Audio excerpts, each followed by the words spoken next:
Hello and thank you for joining us back here at Lana Podcast. And today we are turning our minds to the ever-present subject of artificial intelligence.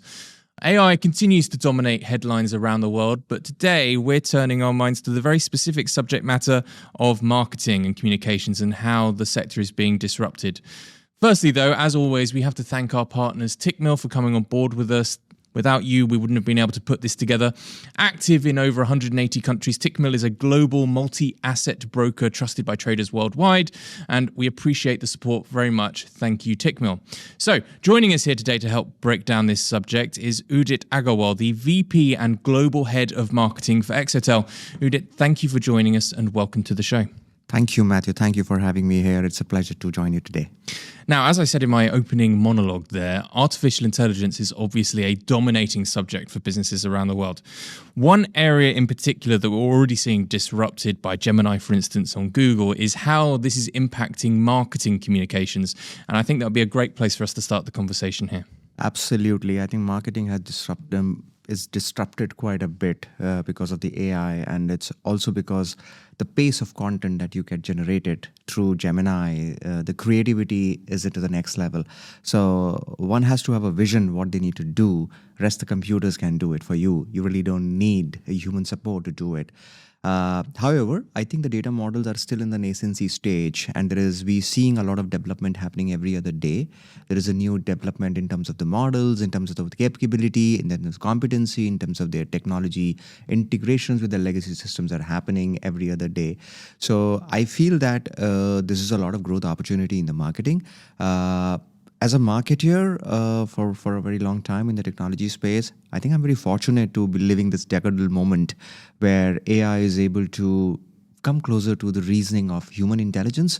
And today, AI is actually creating more reasoning to it. It's not rule-based, and it's creating content, it's creating workflows which can be automated. So there is a lot of routine tasks which can be automated, which machines should do, and humans are free to think what is the next step that they can do, what are the new things that they can launch. I think human mind is there out for creativity. There's more innovation. I feel that would be coming in the coming times. I think AI is the bedrock of that.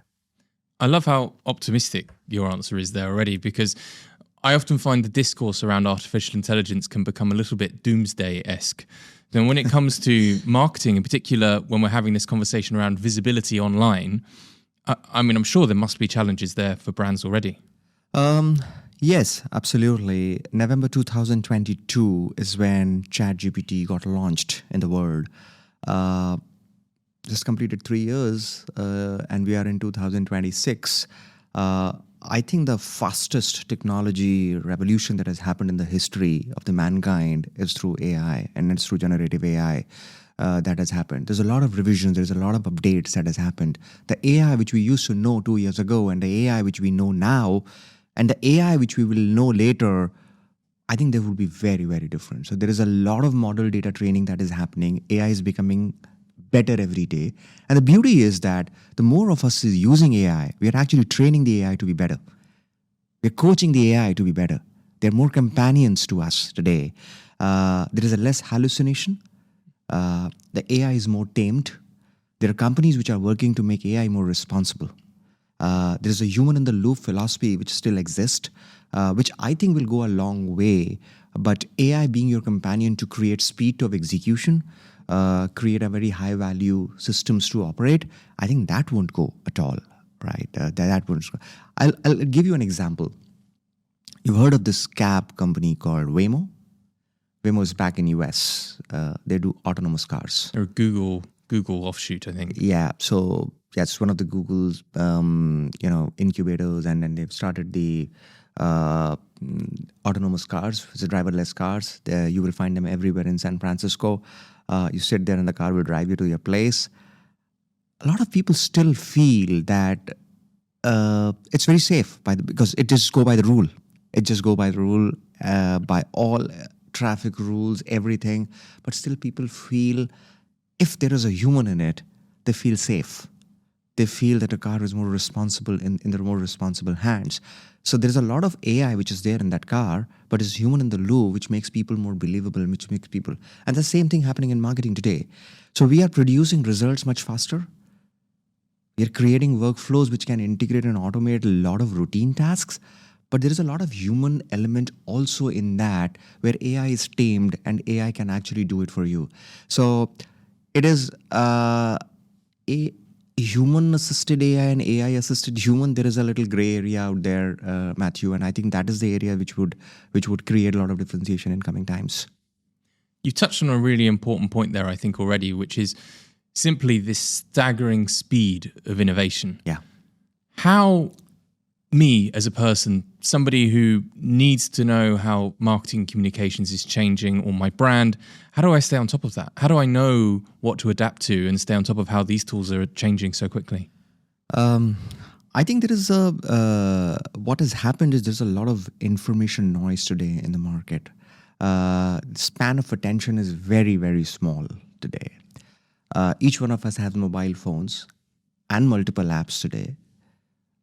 There is a beautiful graphic which is crossing my mind today, where humans are hooked to machines and machines are learning. So I picture paint for you.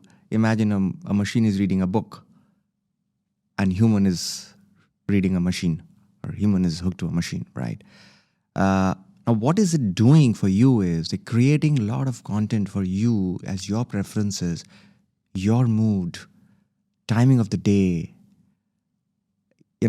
occasions. It's creating content for you to consume at every point in time. It's creating a lot of cognitive pressure on you to make choices. The choices are becoming commoditized. Somewhere you're actually picking up choices based on the experiences that you have, based on references that you have. A lot of us today are on Instagram, and the scroll thing have started in the life. It's because we get to discover cities, we get to discover cuisines, we discover clothes, we discover fashion today through Instagram. And it's so much like you scroll it, maybe you scroll it 15 minutes later, there is an absolutely new different feed altogether. Now in that space, AI is actually aggregating a lot of data about us as human beings. Maybe I'm searching something on Google. Maybe my location says that, hey, I am somewhere in UAE. Maybe my location says that I am somewhere near the beach. Maybe during that time I could be drinking. Now, it's information. The phone has everything about you. Google knows everything about you. Now, imagine that data when it gets syndicated, when someone joins a dot and creates something which in the moment that you are looking for is something which is very useful for you, but at the same time is scary. Because there is nothing which is private. There's no privacy at the end of the day. And that is creating content on the run for you. I've seen the ads where I'm actually, maybe just trying to see what's new in the menu maybe for tomorrow. And I just see an ad, hey, hungry, and you want to order something. Yeah, right? It's like somebody is really watching me every time out there and creating a very personalized content. Creating a journey for you to make that purchase easy, make a decision easy, is a second level of automation. Now, let alone the advantages for the consumer there, privacy regards to one side. For brands, you say you might be hungry and then you get an advertisement which is, hey, can I get you something to eat? If I'm a brand, how do I become the one that gets recommended? I want to be surfacing as a result from an AI engine. Yeah. How do I do that? Yeah. I think our communication has changed a lot and people tend to trust users more. There's more user-generated content today on the fly. We book a hotel basis a review that we read today. We eat a meal basis the recommendations in the star rating about different apps. This could be good. There's a lot of trust factor that is coming in from influencers. So there's a shift happening from endorsers, or the celebrity endorsers, to the power users of those products. I think that is where the brands have to be there, because somebody has to trust you. If I'm endorsing a shampoo which you will never use it, versus somebody who is a power user of it, you tend to believe more. So I think there's a lot of believability that has to be built in, and it has to be built in very fast and to be delivered to you very, very fast in the context that you are in. So contextuality, observability of your behavior, and personalization at a level which is so close to you. And imagine this, the entire journey is automated. So this is entire data everywhere. So you automate everything. I'm observing you. I'm creating a very personalized outreach to you. I think that is what AI is doing, connecting the dots on the data. As you're pointing out here, there's a huge number of different applications. There's a huge number of AI firms out there that are offering me the solutions. Let's pretend for a moment I'm the CEO of a company. I think I probably at this point have a certain amount of fatigue when it comes to the number of AI tools that are available to me, the number of AI tools that have been presented to me. How do I know which ones I should be looking for? How do I overcome that fatigue? Because these products matter. And as we already mentioned, they're innovating incredibly quickly. Yeah. That's a very good question, Matthew. And you touched the nerve out there of selecting the right AI technology for your company. And as a marketer, I deal that every day. And there's a lot of noise about various AI options available all across today. And the way I look at it is, before we approach which tool I need to buy or I need to invest, I think we need to step back and figure out what I need to automate, what I need to solve, where I need to create more bandwidth, where I need to create more speed, where I need to create more experience for my customers. I think those are the priorities which are very, very important. And the second is that, are these priorities important for my business? Are these priorities vanity? Or are these business priorities would create some outcome for my business? Now, you might be able to shorten these 2 or 3 top priorities. And basis that, if we do a certain audit in terms of what role a technology can play versus what role a human can play, can I actually create better life for my employee workforce using technology? Can I create more speed to market using technology? I think those answers will give a lot of clarity what to use. And then second is that once we have that viewpoint, we generally go after and figure out, fair, let's do certain POCs or pilots with a couple of companies in that area. And there's a lot of tried knowledge available today in the market, which means that, and I rely hugely upon that, where some people must have used certain AI product and ask them, how did it really happen for you? Did it scale? Or did it break in between? Can you reiterate on that? I'll give you one example. I was talking to one of my bosses, and he was very enamored by one of the AI capable product to do websites very fast. You do 2 prompts, and the web page would come beautifully. And it's beautiful, and I tried it, and we built on it. I was surprised. I said, my God, somebody will take 3 days to design, 2 days to develop, and maybe a day to integrate and host. It's about 6 days. This thing is doing in 6 minutes, or maybe early. The problem out there is the moment we start to go a little deeper, it is good to do 1 or 2 pages. But if you have to change something, if I want to change the message, if I want to change my image, everything gets changed. Because it changes everything. It is not reiterable. Second, if I have to integrate into my legacy systems, it's not allowing me to do as an output. If I have to capture who has come on my website versus creating a complete workflow, it is still not there. So I say, this is great to look at it, but I think there is a long way to go out there. So I think let's hold on to a bit, continuously to see, to pilot, and figure out which one works best for you in your business in its completeness. And are you okay to live halfway, if not complete?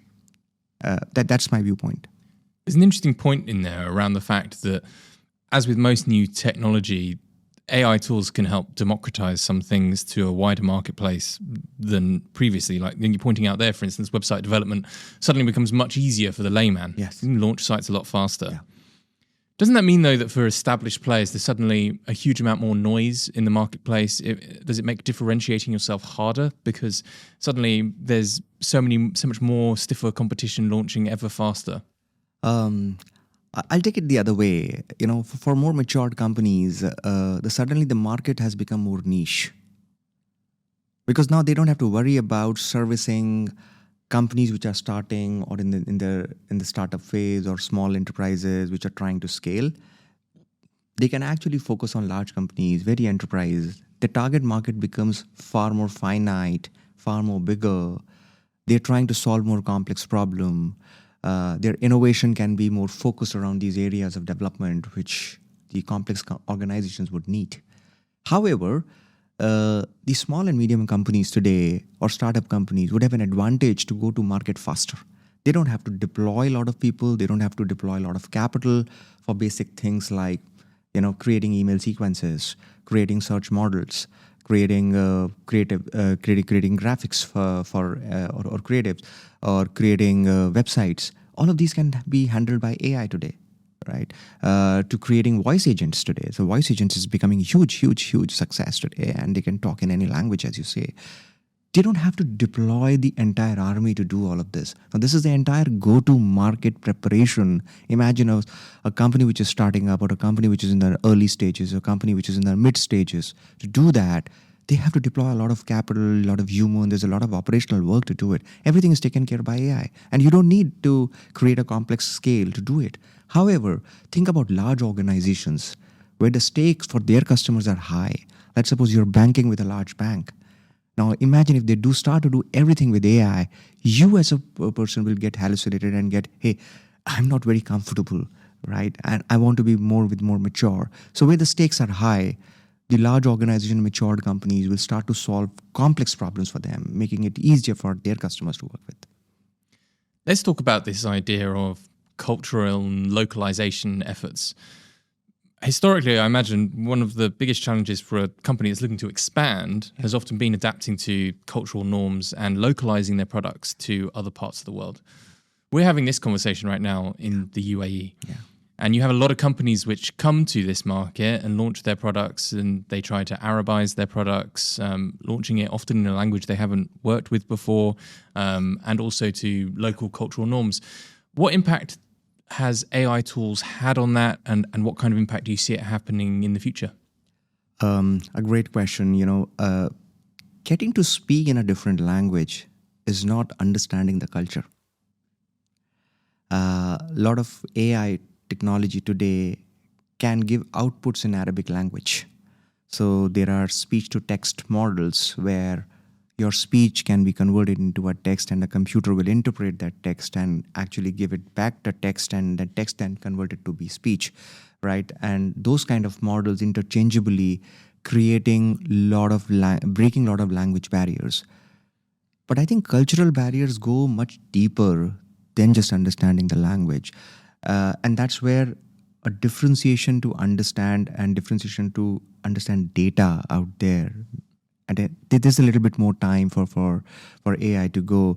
And we as a company at Exotel, we're just trying to work on that. And we have not perfected the sauce out there at this point in time. Because you got to understand how people behave as a sentiment, how people create contextuality. How do people have an intent about buying something or not buying something? There's a lot of art of consumer behavior out there. And that's what the culture is. How do you dine together? Do you do a prayer before you dine?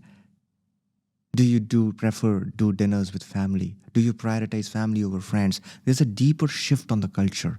I think AI still need to understand that part of it. And there's a lot of data training that is happening on that. There's a lot of data patterns which is getting picked up from multiple areas through internet today, and creating certain output which is creating a cultural AI. I think that cultural AI is still away. The language AI is here, if I have to say, I think we can agree, though, that it's not that far off. It's not that far off. It's not that far off. It will just take a little bit, maybe a year at tops, I would say, where AI will start to embrace Nijlis culture in UAE and start to respond, greet in every possible manner, have nuances around that. You might prioritize your family. You have a very different way to live life and be personalized to that level. Just not language. Just speaking in Arabic, but you speak in Arabic, but then you lose the entire contextuality of that culture will go away. It's not culture. So in my view, there's a lot of context building in AI, which is happening through data. I'll give you an example on this, which make it easier for our viewers as well. When you go and talk to any customer service agent, let's suppose you call your insurance company and you're trying to process a claim for medical emergency. There is a certain way of urgency that you're addressing. There's a certain way that you might treat. Some people might panic a lot and they want an answer every point in time. Right? Some people take it easy. Some people say, okay, fine, I understand the process is longer. So there are different tolerance limits. There are different ways of behavior. And there is somebody who is responding to you, and then you again call up. And then they say, hey, Matthew, how can I help you? I know that you wanted to, apply for your insurance. Fair. The other hand is that you say, excuse me, I did 2 calls already. And maybe in your mind that's going out, you could just ask me politely, hey, how's your ABC person doing? I hope they're doing well. And I know that you have raised the claim. We are already processing it, Matthew, and here is the status. Now imagine the experience of that conversation versus the experience of the conversation earlier. Both can be in Arabic. But the second one has a lot more contextuality. Second one has lot more warmth to it. It's a better experience. Better experience. It is a lot of care to it. Now, that data is already there with the company because you called 2 times. The conversational data is there. But to connect the dots, I'll give you another example. I lost my bag. Not lost my bag. My bag was delayed in one of the airlines. And I was traveling. And I raised a complaint to that airline baggage counter that, hey, my bag hasn't arrived. And I have a meeting to attend tomorrow. My wardrobe is there. What am I supposed to do? They just said, sorry, sir, we've raised the ticket for you and we apologize and your bag would be with you as soon as possible. They've not offered me compensation, and compensation is not something that I'm looking for because I need to go buy, which I don't have time for. Few minutes later, Matthew, would you not believe, I got a message, Mr. Agarwal, I hope your flight was amazing and we would like to have your experience on that. I said, what bullshit? Your data didn't talk. It's out of context. I have raised a customer service complaint. I'm raging. You're not asking me an experience out here? So see how disconnected systems are. I think that is the holy grail of connecting the data dots to bring contextuality will save a lot of money for the companies and create a better experience. Last question for you here today. Unfortunately, we can't spend all day having this conversation because we could go on forever. As I mentioned, we're having this conversation in Dubai, in the UAE. You, as Exotel, are a gigantic technology company who have some operations here in the UAE. I'd just love to hear your thoughts on how you see Dubai and the UAE more broadly as a player in the global technology and AI ecosystem, and how you see it from Exotel's point of view. I think there are 2-3 questions bundled here. One is definitely what is the UAE outlook on technology. I think UAE is always at the forefront of any new trend that comes up in the world, and technology and AI is no far behind. The way I see the dependence on the oil economy in Dubai is going down, but they are very proactive in terms of building the strides on AI. I was reading somewhere that the UAE is pledging $100 billion coming up in next decade or so by AI. So they're shifting a lot of economy to a digital economy powered by digital transformation initiatives. They're creating a lot of incentives for tech investments to happen in UAE. You take large companies which are coming and setting up foot out here. UAE government is actually pledging to sovereign AI, which is like creating data centers within UAE to make sure your data is safe and it is sovereign with the nation, because they are very high on security and safety of data. They take it very, very seriously. I think all these investments are an indicative of about that UAE is very aggressive to create this as one of the tech capitals in the MENA region. And having said that, we have started to see a lot of adoption as an Exotel of AI and technology products by the company. I think the whole appetite of technology and AI is changing fast. One of the trends that I give you is, remember, like when I was young, I was writing a lot, Matthew. My writing was very good. I used to get a lot of accolades for my writing. And as I grew up, after my senior school, we were very much into computers, and during my adolescence and youth, the phones have come up and all that. I really forgot writing so much because I'm typing a lot. And off late, if you really see, I type a lot.